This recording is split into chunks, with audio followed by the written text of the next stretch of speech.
Bom, então, ainda dentro dessa temática do choque de civilizações, o segundo assunto aí que foi trabalhado no segundo bimestre foi essa perspectiva aí das questões que envolvem o que a gente chama de América Latina, né?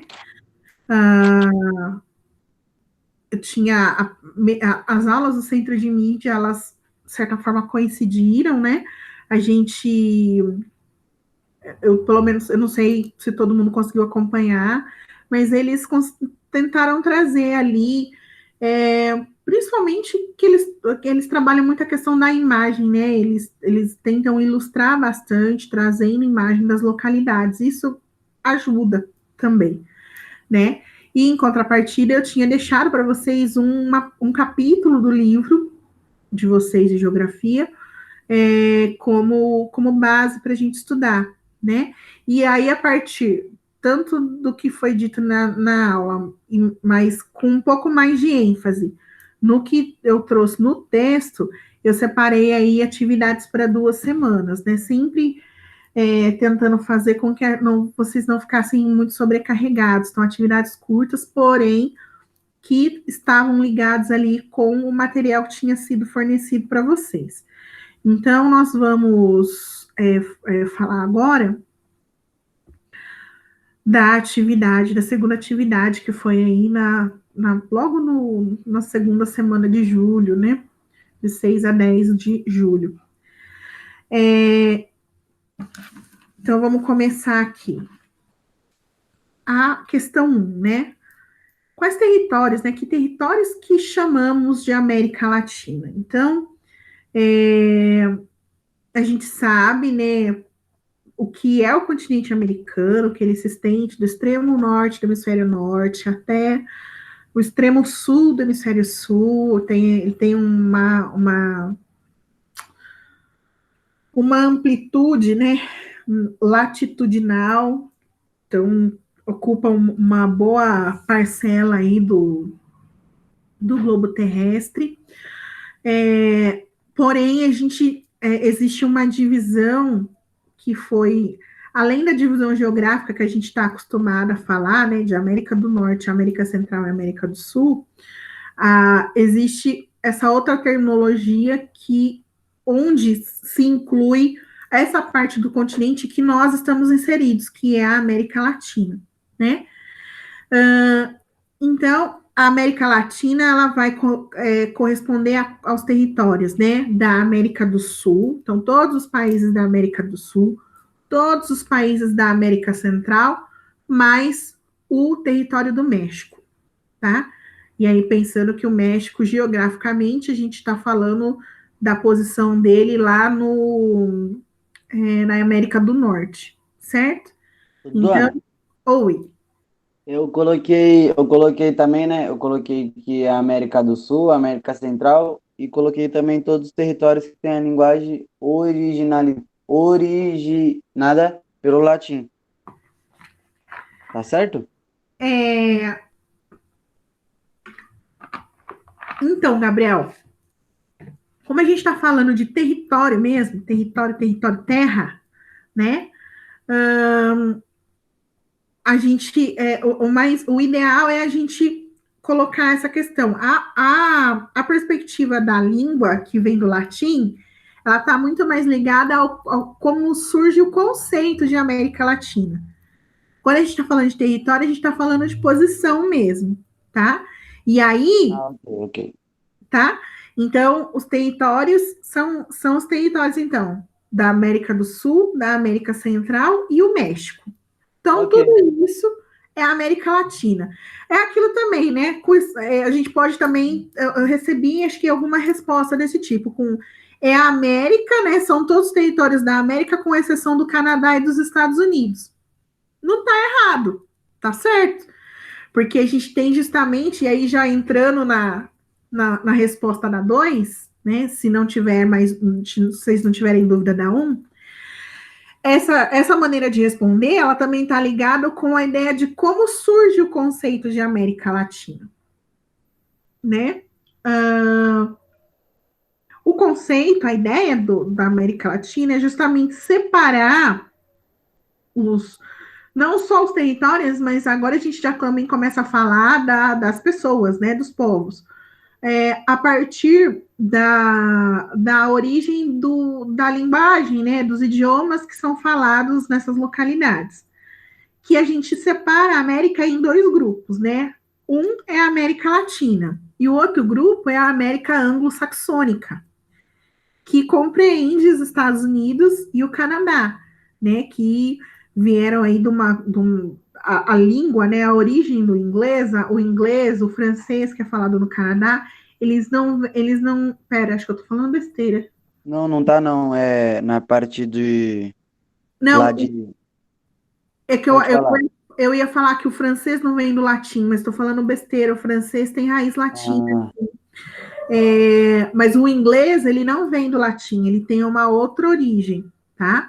É, então, dentro dessa perspectiva, a gente se separou, né? Estados Unidos e Canadá, porque eles têm uma outra raiz do idioma principal, que é o inglês, enquanto nós, né, que fomos colonizados lá pelo pessoal da Península Ibérica, né, Espanha e Portugal, tanto na Espanha quanto em Portugal, os dois idiomas têm raízes do latim, né? Tanto a língua portuguesa quanto o espanhol, eles têm a raiz do nascimento desses dois idiomas, tá lá no latim. Então, aqui a gente faz essa divisão sobre essa ideia de que separou quem veio do latim de quem não veio do latim, certo?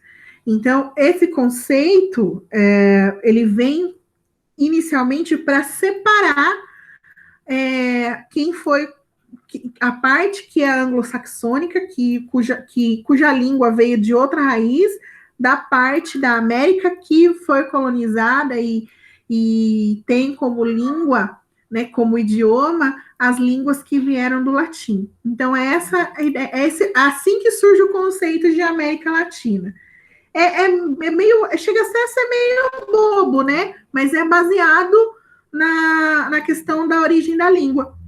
Tudo bem? ok, dona. Tranquilo? Bom, a terceira questão, o que é a CEPAL, né? Essa daí estava fácil de responder.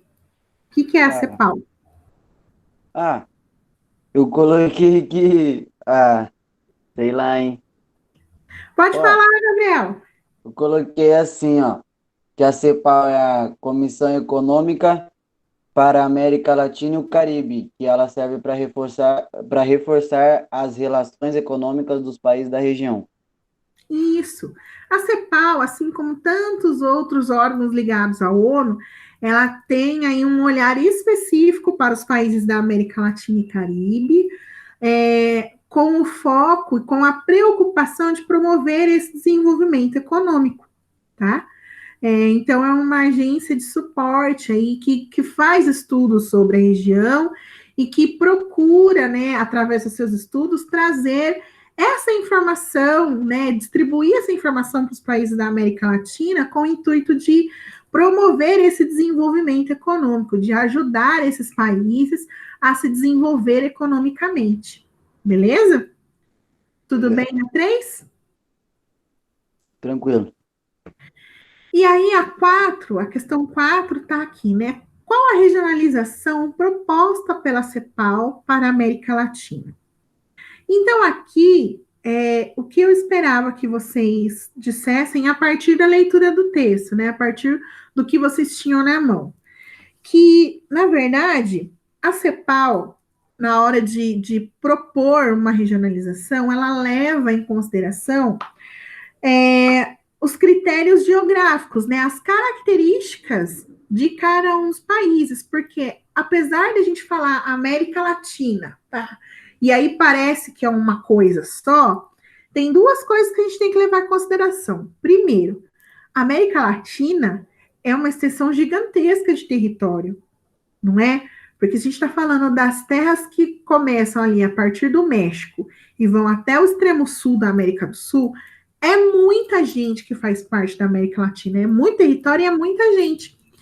E até voltando na ideia lá do Huntington, toda essa galera que está junta aí sob esse nome de América Latina, eles não são homogêneos. Nós estamos falando de países e de povos muito diferentes entre si, que têm perspectivas, costumes e características muito distintas.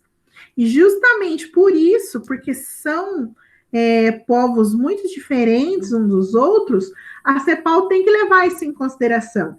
Então, por exemplo, uma ação que a CEPAL pode promover, por exemplo, no México, e que pode dar muito certo lá para a economia mexicana, de repente, se eles pegarem aquela mesma condição e tentar testar lá no Paraguai, pode não dar certo.